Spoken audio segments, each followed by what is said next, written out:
Hello' everyone, বৰ্ণালীৰ সৰু পাকঘৰলৈ আজি বনাবলৈ লৈছোঁ বেঙেনাৰ কাৰী। বেঙেনাৰ কাৰীৰ কাৰণে মই ইয়াতে লৈ লৈছোঁ কেইটামান সৰু সৰু চাইজৰ বেঙেনা। এয়া চাওক। তো ফ্ৰেণ্ডছ, আহক মই আজি কেনেকৈ বেঙেনাৰ কাৰী বনাওঁ ৰেচিপিটো আপোনালোকৰ লগত শ্বেয়াৰ কৰোঁ। তো দুফাল কৰি লৈছোঁ। মোৰ কেৰাহী গৰম হৈ গৈছে। এতিয়া এড কৰিছোঁ সৰিয়হ তেল। মই বেঙেনাখিনি নিমখ হালধি সানি প্ৰথমতে ফ্ৰাই কৰি ল'ম। মোৰ তেলখিনি গৰম হৈ গৈছে। এতিয়া মই বেঙেনাখিনি ফ্ৰাই কৰি ল'ম।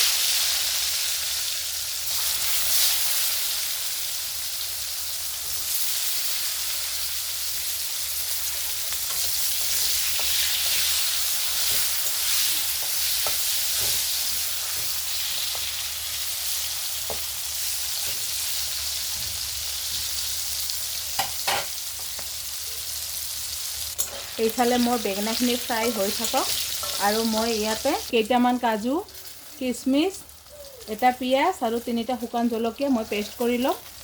আৰু মই বেঙেনাখিনি ফ্ৰাই কৰা হৈ গৈছে। মই এতিয়া নমাই লৈছোঁ।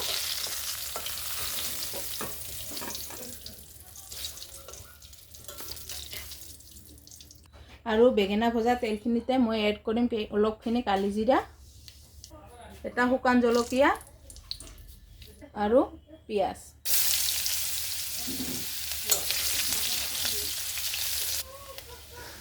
মোৰ পিঁয়াজখিনি ফ্ৰাই কৰা হৈ গৈছে। এতিয়া মই এড কৰিম কাজু, কিচমিচ, পিঁয়াজ আৰু শুকান জলকীয়া পেষ্টখিনি।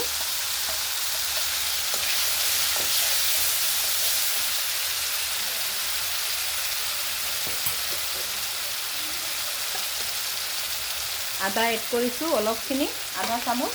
জিৰাৰ গুড়ি এড কৰিছোঁ আধা চামুচ।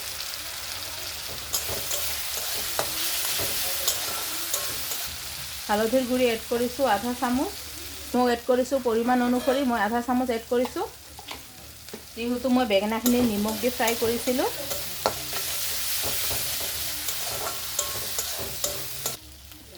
আৰু এতিয়া মই এড কৰিম অলপখিনি নহৰুৰ পেষ্ট। আৰু এতিয়া মই মছলাখিনি ভালকৈ ফ্ৰাই কৰি ল'ম 2 পৰা 3 মিনিট টাইম। আৰু মই মছলাৰ প্লেটখন ধুই অলপ পানী এড কৰিছোঁ।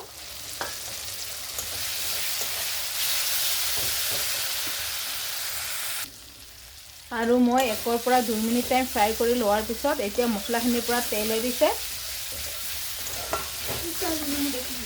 এতিয়া মই এড কৰিম 2 চামুচ টেঙা দৈ।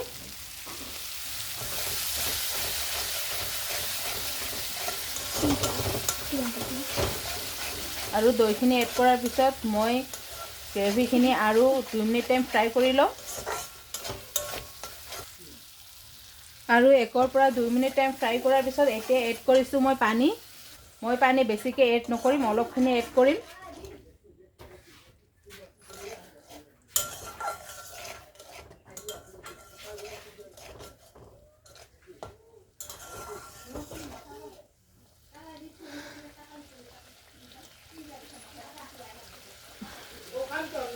আৰু এতিয়া ফ্ৰাই কৰি লোৱা বেঙেনাখিনি মই এড কৰিম।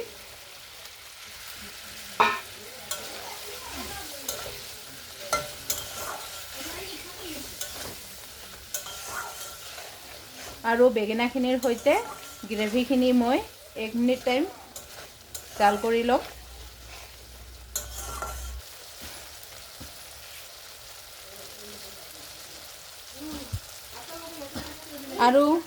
আৰু এতিয়া মই কেইটামান কেঁচা জলকীয়া এড কৰিলোঁ। আৰু এড কৰিলোঁ অলপখিনি চেনি। আৰু এড কৰিলোঁ গৰম মছলাৰ গুড়ি 1 চামুচ।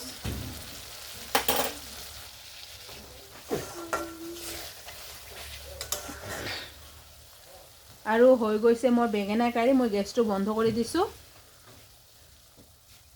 তো ফ্ৰেণ্ডছ, এয়া চাওক, হৈ গ'ল মোৰ আজি বেঙেনাৰ কাৰী।